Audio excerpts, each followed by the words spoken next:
Something special for y'all today. Very rarely do I get to interview anybody who was incarcerated and innocent. 4 to 6% of people that's incarcerated are actually innocent, so that's 1 out of every 20 people.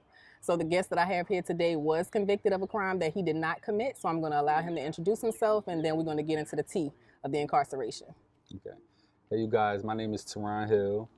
When I was 18 years old, I was falsely accused of a crime I didn't commit. I was arrested and sentenced to 60 years in prison.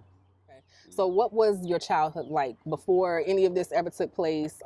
Did you grow up in a single-parent household, two-parent household? How did that go? Yeah, I grew up in a single-parent household. I'm from Camden, New Jersey.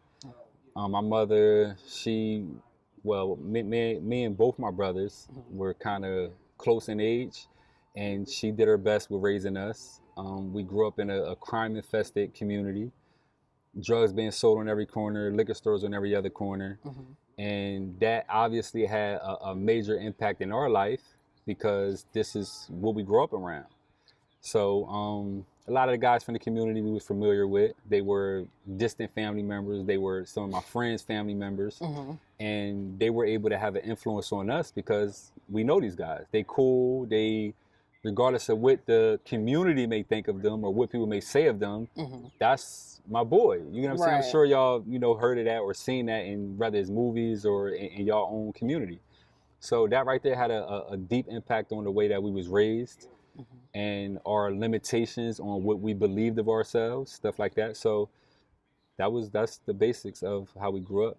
Okay, so did you have any contact with your father? Yes, my father was definitely around, but he wasn't present. Okay. Like he was more of a he liked to isolate himself, and you know how when things don't work out with the mother, it kind of put him in a bad situation, and whenever they would have their fallouts, of course we would be the ones that suffer from that. Okay. So he was around. We had access to him, but we didn't at the same time, if that makes sense. Okay.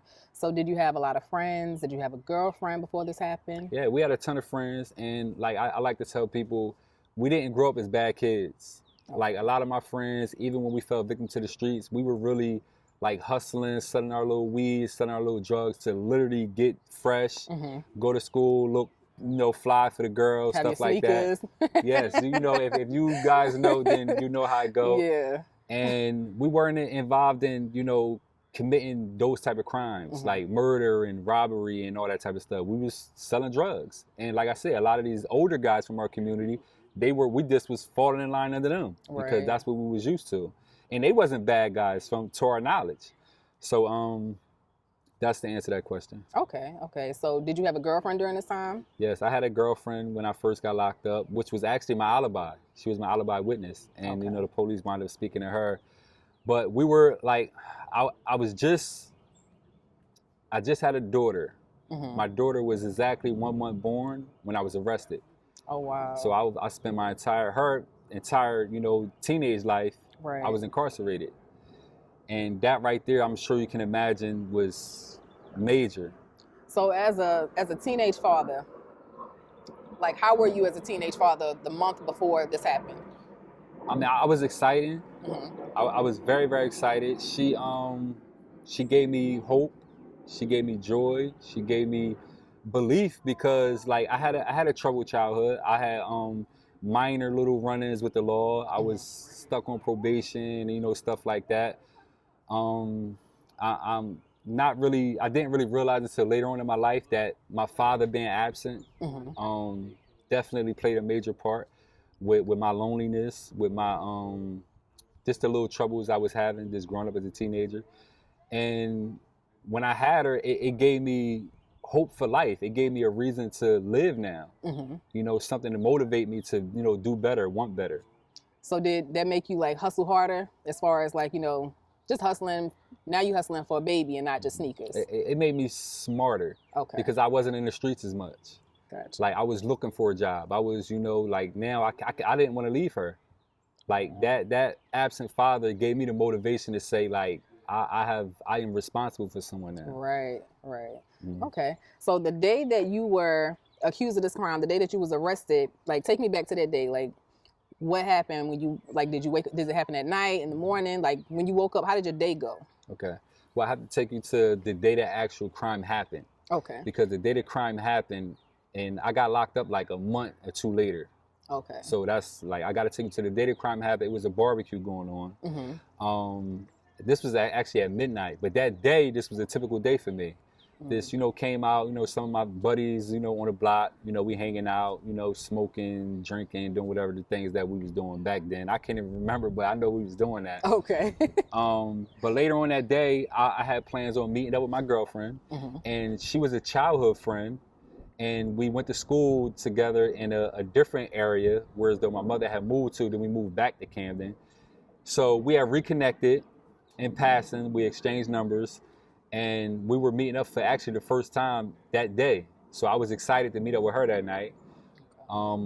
Later on around that night, maybe around 8 o'clock, she checked in and we met up. We met up at one of her girlfriend's house that lived on that, like a few doors down from the block I actually hustled on.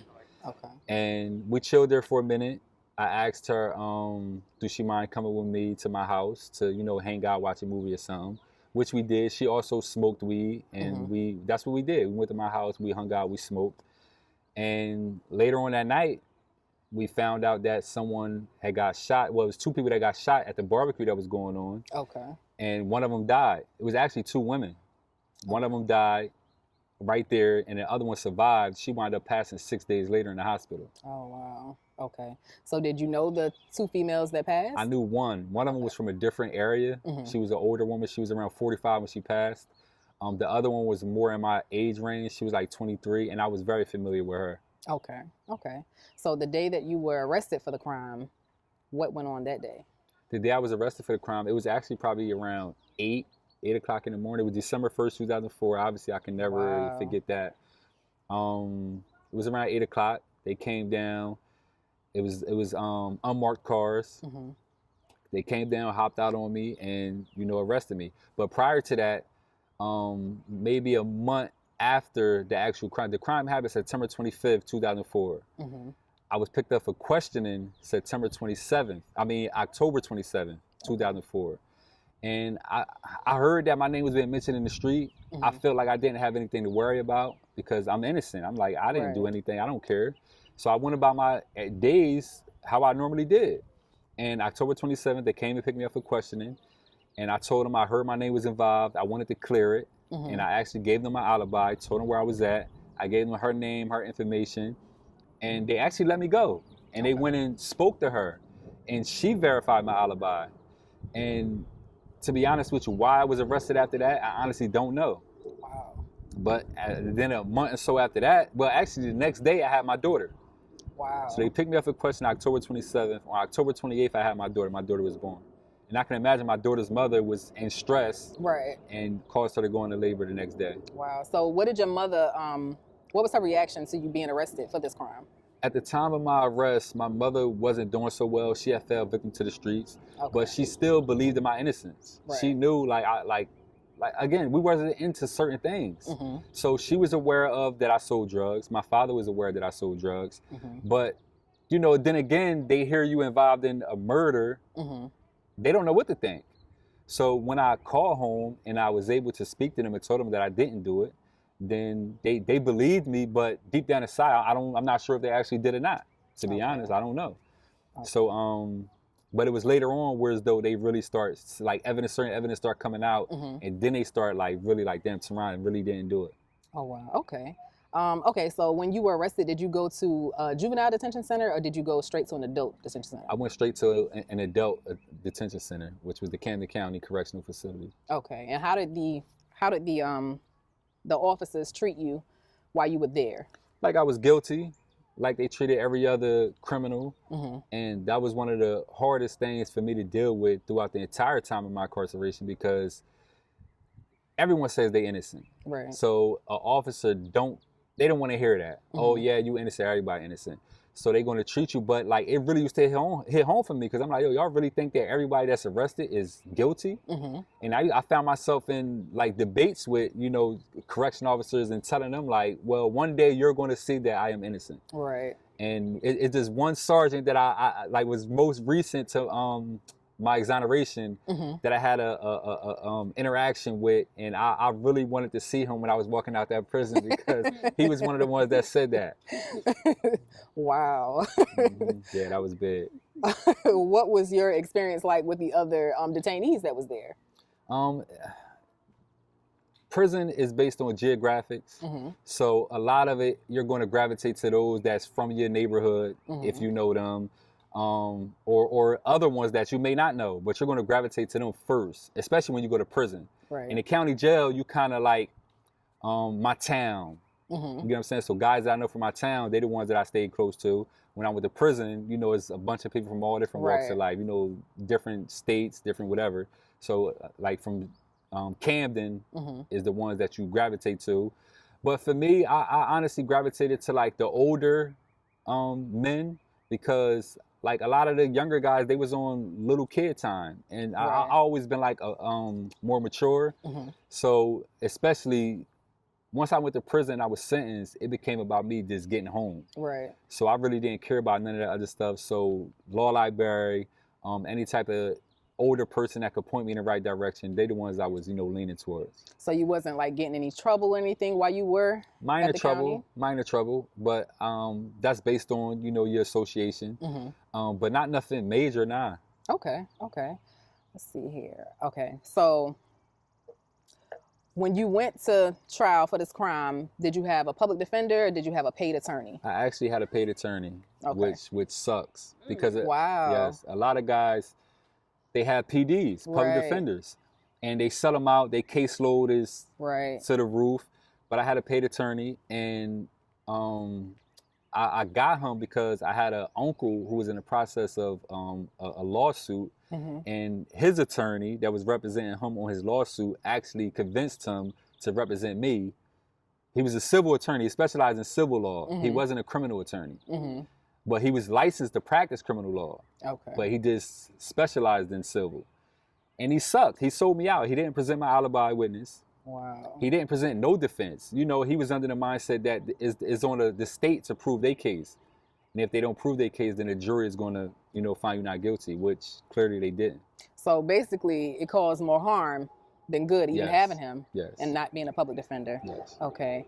All right. So the jury that found you guilty, you know, normally the jury is going to be your peers, nationality, age, which of course I'm pretty sure was nobody your age on the jury selection, but were they a jury of your peers as far as like nationality, demographics, anything like that? Absolutely not.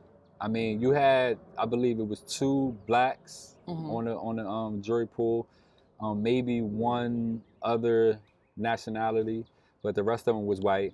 All of them, every single one of them lived in a suburban area. They wasn't from the inner city. So that right there is, they not a jury of my peers at all. Right. So do you think that had any bearing on them finding you guilty? Absolutely, because they are of the mindset that you was out there. Why they, in my opinion, especially back then, you know, now is more stuff coming out. Like you said, 4 to 6% of people that are incarcerated are actually innocent. But back then, if you charged for a crime, that means you did it. Right. Because unfortunately for us, we have to prove that we're innocent. You know, we're guilty until proven innocent. Is not the opposite way for us, which is very unfortunate, which is why a lot of black and brown men are automatically convicted. Like before you even get to trial, they've already made their mind up with what they're going to do. Just because you're a number and you're a black male or a minority male on paper, you're already guilty. Right. Okay, so what was your thoughts and your feelings when you were found guilty? Like, what did that do to your nervous system? Like, did you hear anything around you? Did it feel like you was in a tunnel? Could you believe what was going on? I went numb. I didn't feel nothing. I didn't hear nothing. I was really like in disbelief because I believed in the system. When I was arrested, my entire mindset was that there's no way possible they're going to find me guilty. I didn't do it. And it may be a coincidence, it may sound crazy, but I had an uncle that was also wrongfully convicted. And he was released in June 2004. He did a total, I believe it was 15 years. And what a coincidence for this to happen in the same family. I have never, you know, heard of that. This is my father's younger brother. Wow. So he come home, June 2004, you know, won a new trial, You know, it was a breath of fresh air for him. We was actually at the courtroom when he was released. They had a limo up there. You know, all the family members went up there. It was a beauty.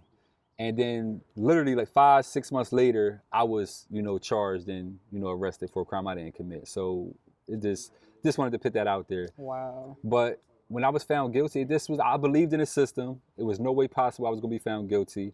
So when I did, like my entire thought process just changed.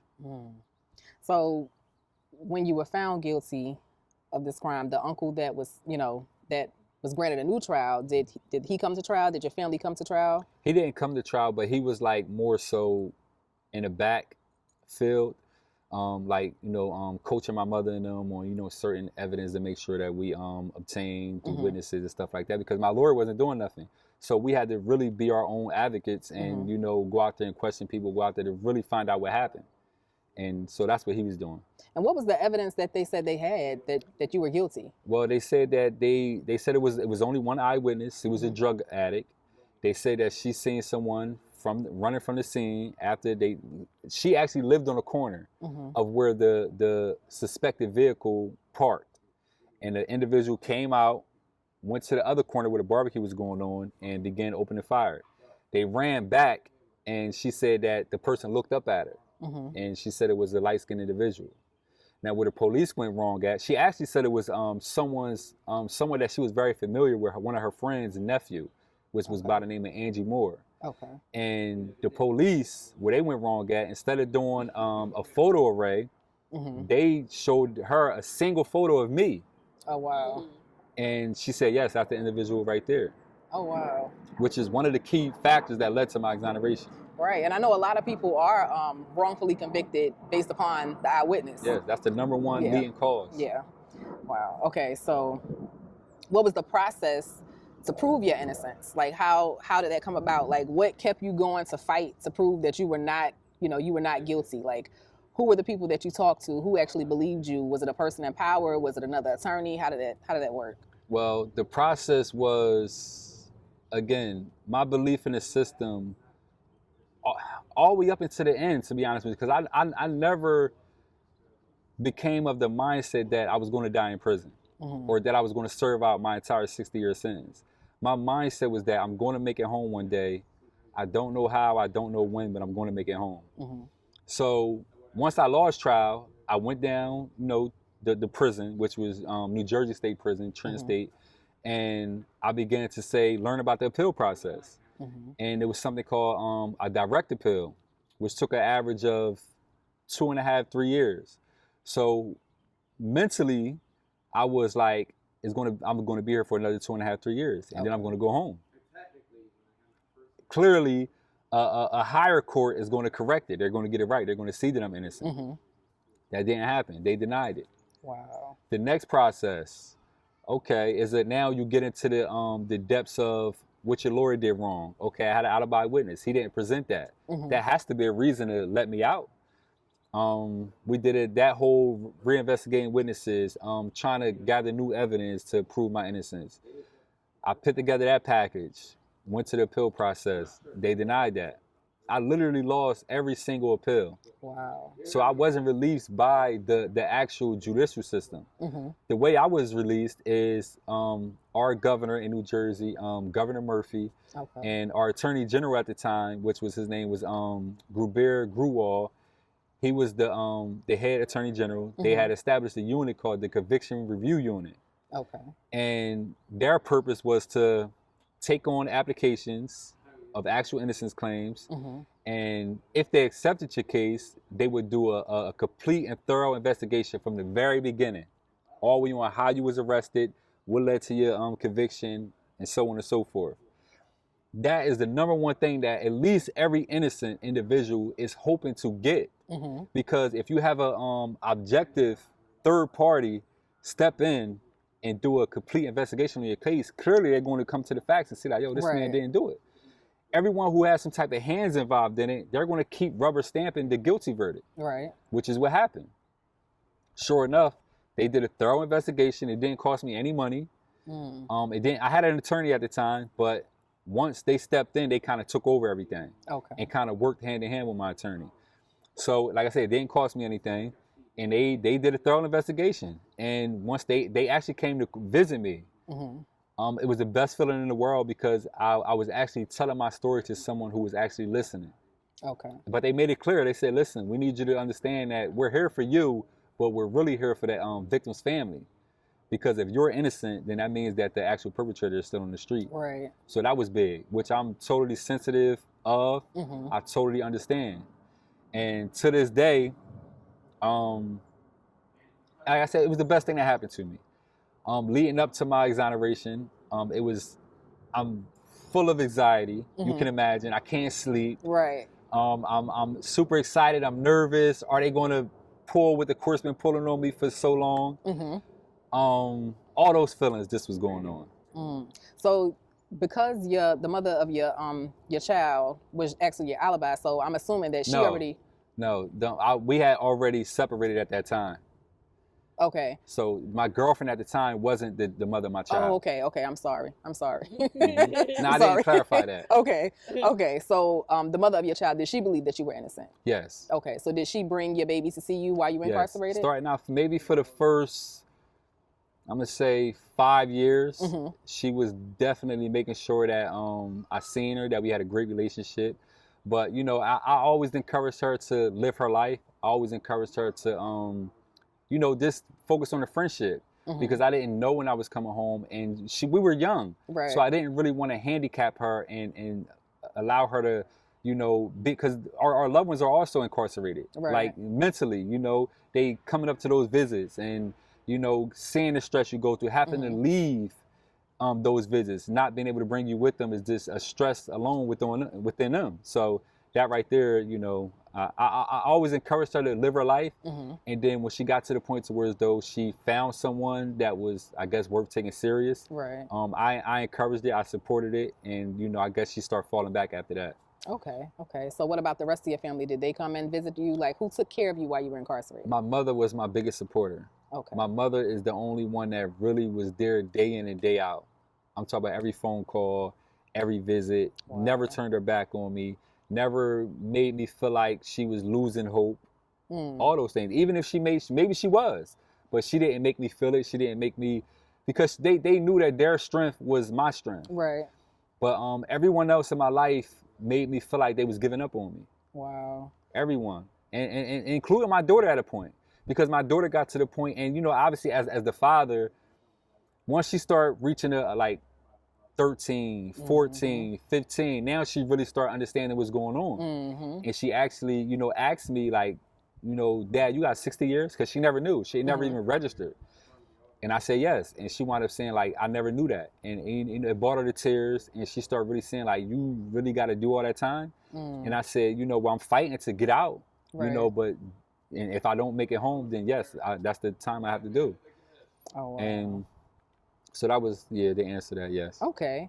So with you being exonerated, the day that you was exonerated, how did that day go? So the day he's still extra, like you can, the feeling is still there. The relief is still there, definitely. The day I was exonerated, it was, I kind of knew, so that helped. I kind of knew what was going on. My lawyer informed me that there would be a court date. We will put in a motion to dismiss, vacate, and the state will join in that motion to dismiss and vacate. And then the judge obviously would grant it, and I would be, you know, leave that day. But the hearing was supposed to take place, let's say, 10 o'clock in the morning. It got pushed back to like 2:30. So my emotions is everywhere. I'm like, man, like, I've been waiting long enough. Right. But I'm like, okay, I made it through. And the judge, you know, this was the time of like COVID still was, because it was July 21, 2021. And they still was like dealing with COVID. Everybody was getting vaccine shots and all that stuff. So the judge wanted to bring me in person out of respect. Okay. But it would have held the process up. So my attorney said, listen, he don't care about being in person. He's more concerned about going home. And it was like a Zoom. It was a Zoom. And, you know, the judge obviously made me feel very respected. We apologize that this happened to you. Your lawyer submitted a motion to dismiss, vacate. The state, submitted a motion to vacate. And the state actually said that it's clear and convincing evidence that Mr. Hill was innocent, which was, you can imagine, just made me the feel of joy to actually hear these people acknowledging my innocence now. This was the best feeling ever. Yes. Okay. So when you were released that day, what did you do? Well, when I came back, it was a bittersweet moment because it was a bunch of guys that I didn't fell in love with, grew very close to. They still call me. They my brothers. Right. And I had to tell them, like, I'm going home. Obviously, they're excited for me. They're happy for me, but they like, damn, I want to go home. Right. So I went back on the tier. Guys that I was real close to knew I was going to court, knew what was going on. So I came like, yo, what happened? What happened? And I'm like, they dismissed it. Like, they should be ready to come get me and walk me out of here. So they hugging me, it's tears. And it was a big moment when an actual lieutenant came on the unit. And he was like, they looking, so the officer that worked in the unit was like, he's right here. So he was like, they like, yo, get away from him. Like, do you know what's going on right now? I said, yeah, I came back from court. And he like, yo, we got to separate you. If something happened to you right now, like, that's my ass. Right. So that right there made me feel so good. And they locked me away, locked everybody in. And, they walked me through, intake. And it took a number of, probably like the whole process. They had to go through all this process, doing the paperwork. It was hurry up and wait. Yeah, hurry up and wait, yes. And they actually strip searched me again for one last time. I didn't care. Right. I done seen plenty of guys like, I ain't strip searching. I'm a free man. I said, bro, yo, you leaving. Right. So, because they have to do it. It's protocol. So that was the best feeling of being strip searched in my life. That's it. I'm going home. I'm done. I'm putting this behind me, and that's it. So are you now, are you involved in any type of programs to help other innocent people be released from prison? Yes, I'm actually in the process of I'm starting a nonprofit organization called the Rare One Foundation. And so I've been getting like a bunch of experience by working with, I'm a part of the actual Innocence committee down here in North Carolina now. And so I'm just figuring out everything. I was a part of a mentor group for young black boys in New Jersey. When I was, exonerated, I became a part of that. Going there, just kind of mentoring the young groups that probably was giving their mothers issues at home. Right. Just kind of, telling them my story and telling them that, like, take it easy on your mother. Don't, give her so much of a hard time. She love you. She mean you well. Right. I understand it can be overwhelming sometimes. She's a woman. I'm experiencing puberty, and it's kind of like I'm feeling myself. You know how that is. Right. Right. So and then there's only so much that a woman can do because a woman can't raise a man to be a man. Exactly. And so if they fathers is absent, then it's tough. Yeah. So having those men as mentors was a big help for them. Okay. So who are you most grateful for the release and your exoneration? I have to be most grateful for our governor. The fact that, the unit was established in July 2019. It was a ton of applications flowing in.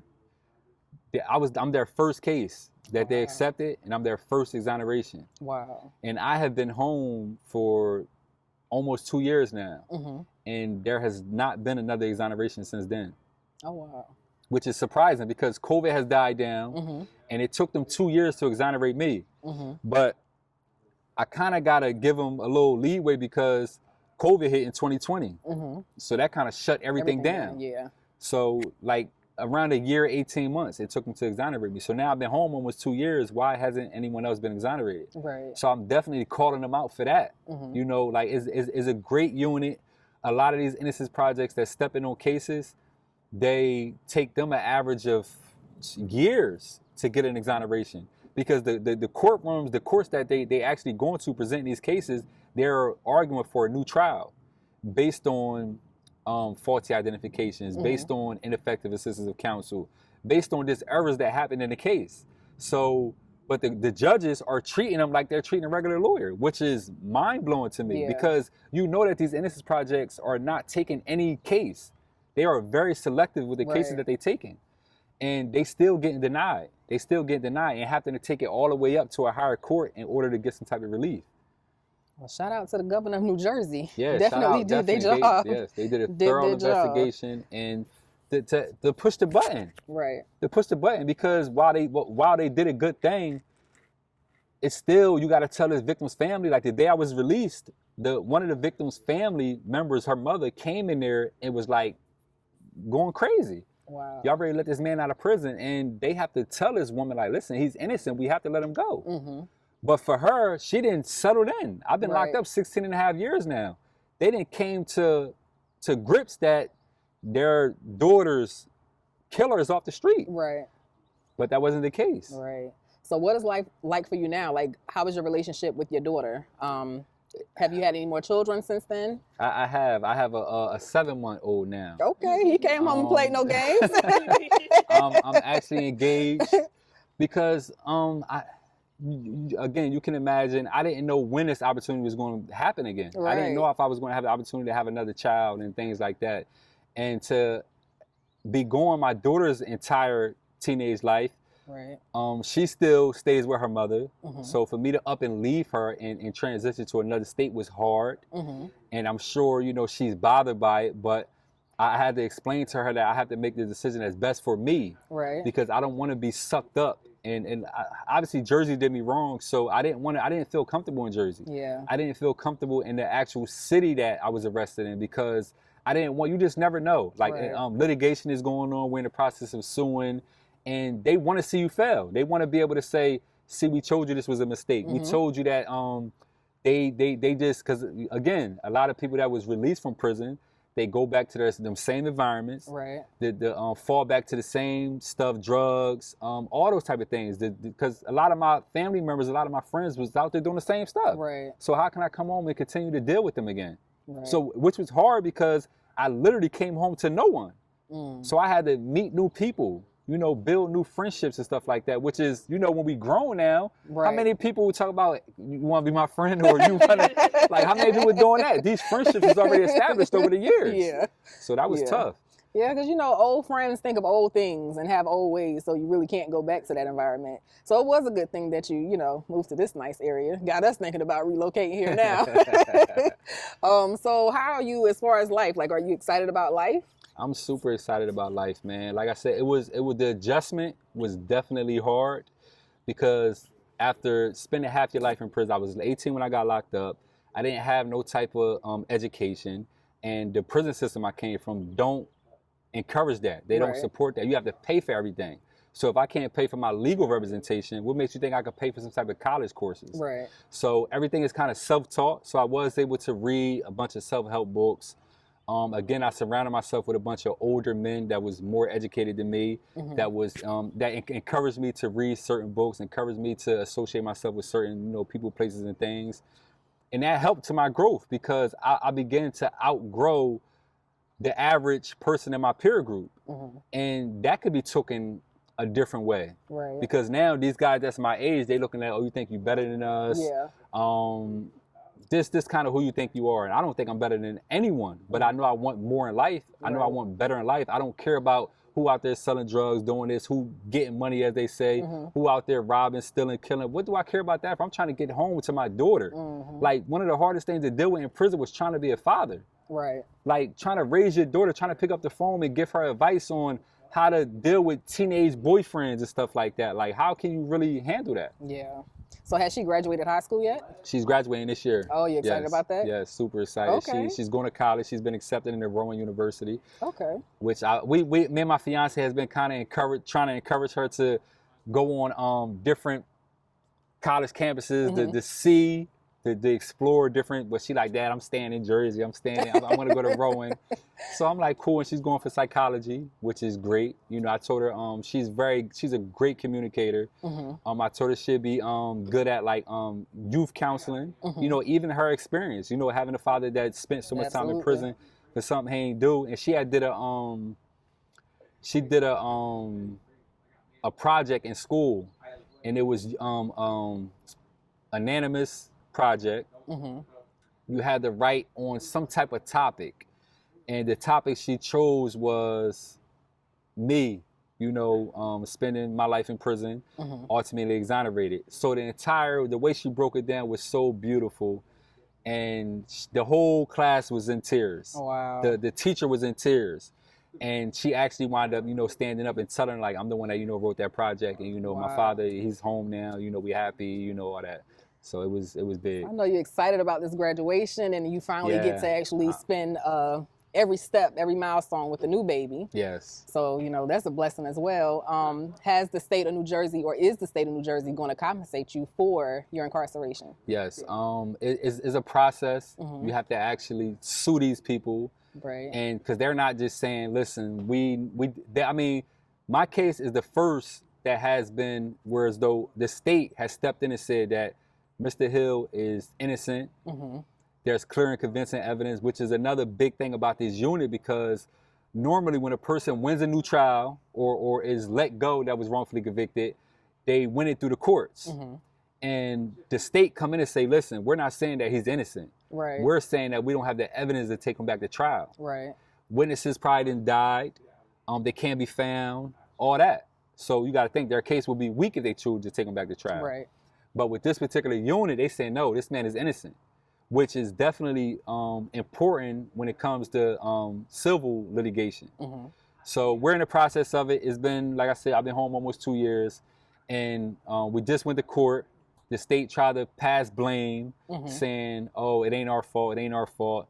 The judge said, clearly it's somebody's fault. This man, was wrongfully convicted, spent half his life in prison. And it's my job, which is the judge, to determine who was at fault and how much, he should be compensated. So that was a big win for us, and we're trying to push the process along, and hopefully I would get what I'm deserved. There's no price that you could put on spending that much time in prison. Some people say, you should ask for $1 million a year, or you should ask for whatever. But no matter what I ask for a year, I can't get that time back. Right. I done seen so many men in prison die, pass on for health issues, get killed by other inmates, fall victim to medication, forced medication, because they can't deal with the time. They can't deal with being in that cell alone. And they say, I need something to help me sleep at night. Right. And I'm talking about young men. And thankfully, God gave me the strength to not fall victim to that stuff. Right. And to have my sanity and all my faculties intact now. Because my fiance, I know her from my childhood, but she said she was a little scared when I first came home because of the trauma that she knows that men spend that much time in prison go through. So, she's definitely very supportive. She's my number one supporter. She pushes me and encourages me to, go out and, again, tell my story and talk to more people, because she says I'm a great communicator. She says that the story needs to be heard. Definitely. So that's been big. Well, one thing for sure, they're going to have a big wedding. Yes. We're going to be on the first row. I'm ready to be a guest at this wedding because I know it's going to be big. And that's one thing I want to give her. Me, the weddings is for the women. Right. We don't really care. I'm like, listen, I show up in a suit and say I do, that's it. Yeah. But I want that to be a special moment for her. So I do want to wait until after the settlement comes to give her that special day. She would go to a city hall and do it, but I really want that to have it. That's so precious. That moment. Yes. I love that for her. Yes. So has the person that committed this crime, have they been convicted yet? No, they haven't even been arrested. And it was one eyewitness in my case. So when they proved that she didn't know what she was talking about, or she either flat out lied or made a mistake, they can't use that same witness to come back and say, okay, it was this individual. I mean, they did do the investigation. They came across evidence that leads them to believe that the actual perpetrator may be, out there, and they have some type of eyes on them, but they just need evidence. Okay. And which is tough. Like I said, now the victim's family, it's still people that believe that I'm guilty still, that I just got off. Right. I had someone on one of my social media posts tell me oh, you did it. You committed that crime. You just got off. You got off on a technicality. I said, bro, Google me. Google my name. Right. I didn't get off on no technicality. They did a thorough investigation of my case and said it was clear and convincing evidence that I didn't do it. So, you know, but that's still hurtful for someone to Right. be out there saying that, oh, you did it. Right. I mean, Okay. So do you have any advice for anybody that may be wrongfully convicted that's in your situation now? yes, the same thing. I get a ton of letters from people through social media. My fiance, my son is going through the same experience from all over. I didn't got it from Alabama, Michigan. One actually caught my attention from Virginia, and I actually wrote a letter on his behalf to the Innocence Project out there, and he had DNA evidence in his case. It just touched home for me because our facts were kind of similar. And he had a jailhouse informant, which is another thing that leads to wrongful convictions. But the advice I tell them is to be desperate. You can't just want to come home. I was literally desperate to come home. I was writing anybody I could possibly write. I was calling anybody I could possibly call. The supporters that I did have, listen, I need you to make this phone call. I need you to call them. I need you to get on their nerves to the point where you calling them and they like, Miss Hill, we heard you the first time. Right. And if you're not doing that, then you don't want to come home bad enough. Like, trust me, like I feel their pain. I literally lost all my pills. This unit stepping in was my last hope. And that's even hurtful, me just even mentioning it, because I know it's still men and women in my situation that has lost all their pills and don't know what else to do. So I just advise them to be desperate, continue to keep faith. If you're innocent, it will eventually break through. But it's based on you, because there's plenty of people that gave up. Right. They say, man, I'm tired of getting, that's a hurtful feeling. A court's writing you back, you getting a denial is a hurtful feeling. You writing these Innocence Project and they saying, listen, we can't do nothing for you, is a hurtful feeling. So you get discouraged. You say, man, listen, I don't know what else to do. Which is why they fall victim to drugs in there, which is why they fall victim to this, a bunch of nonsense. Right, just rejection after rejection. Yes. Yeah. So what about people that's elected for the jury? Like, what would you suggest to them before they just convict another person that's innocent? To actually educate themselves. I did a little minor experience just by going to, like, trying to question the average everyday American on jury duty, are they aware of, not one person knew the number of people that was actually incarcerated in the United States, which is 2.3 million people. And like you said, between 4 and 6% of that is considered actually innocent, which is roughly around 115,000 people. Every juror that is selected to oversee a case should be aware of these facts. Right. Every single one of them. And the leading factors that leads to a wrongful conviction is misidentification, number one. Number two, false confessions. I mean, I can never see myself admitting to something that I didn't do. Right. But a lot of times it happened through, I'm afraid of going to trial and getting a life sentence. So I might plead guilty and say, I'll take this 10-year sentence instead of getting a life sentence. So that's another leading cause. Official misconduct. For those who don't know, some type of government official does something wrong along the course of the investigation. Forensic evidence.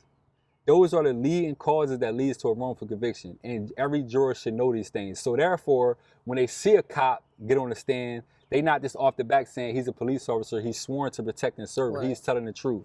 That don't necessarily mean that. Right. In my case, we had cops get on the stand and lie. And I'm not saying that they bad individuals. I'm not saying cops' core is really to get the bad guys off the street. So if they consider you a bad guy in any way, yeah, you may not have been caught for a ton of other things that you did, so we're going to get you for this, even though you may not have done it. That's their mindset. And whether they believe that that's good or bad, like, they have to sleep with that at night. But every juror should know those things. They should educate themselves on the system. Courtrooms, lawyers, prosecutors, whoever should start making that a system to educate them on. But of course, they wouldn't want to do that because it could possibly hurt their case. Right. So that's my advice. So for the people that's involved in the case, whether they fail to properly investigate or whether or not they, just kind of like mess with the evidence just to get these people convicted, do you feel like they should be reprimanded or held accountable, particularly in your case? Yes. Qualified immunity is one of the few things that we are trying to just cut out. Mm-hmm. Because if I am an officer and I know that I'm protected by qualified immunity, Mm-hmm. that gives me a different sense of confidence Mm-hmm. that I could do wrong and nothing is going to happen. Right. So that right there is something that definitely needs to be wiped off the books.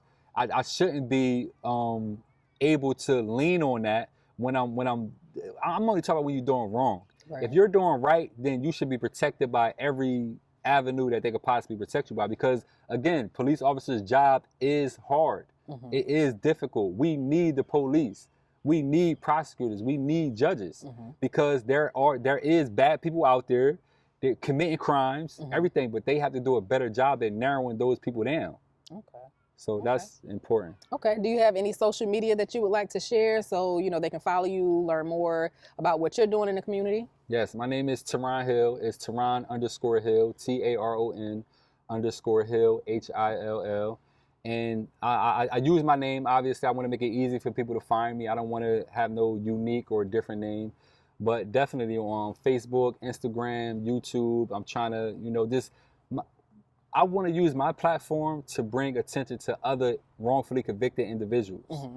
To try to say, like, again, it's people that reach out to me, but I don't have a big enough platform to bring attention to their case, Right. which is what I'm kind of calling these other wrongfully convicted men that may have been exonerated and may have got a chance to have a TV show or, Mm-hmm. Things like that, where they was able to build up a big enough platform. They need to bring more attention to cases like mine. Right. It didn't only happen to you. Right. It's happening to other men and women across the country, and they need platforms. I'm not saying any and everybody. It could be some type of preview, some type of process that you go through Right. to, give that feeling, lawyers or whoever, okay, if there's a high probability that this person is innocent, bring attention to them. We see people like Kim Kardashian, Right. Maya Moore, these individuals that have, we see that it works. Mm-hmm. So that's what I want a platform for. That's what I want a platform for. If it's not for that, then I don't need one. Right. To be honest with you. Well, we're definitely trying to get the word out there. We're gonna, keep on making sure this airs over and over and over again. So make sure y'all follow him on his social media. Yes. And I appreciate you for giving me the opportunity to interview you. No, I appreciate you. Definitely. For y'all doing what you're doing, you are involved in, law enforcement. Mm-hmm. You know both sides. So you to keep doing the work that you're doing is, commendable for sure. Okay. Thank you. You're welcome.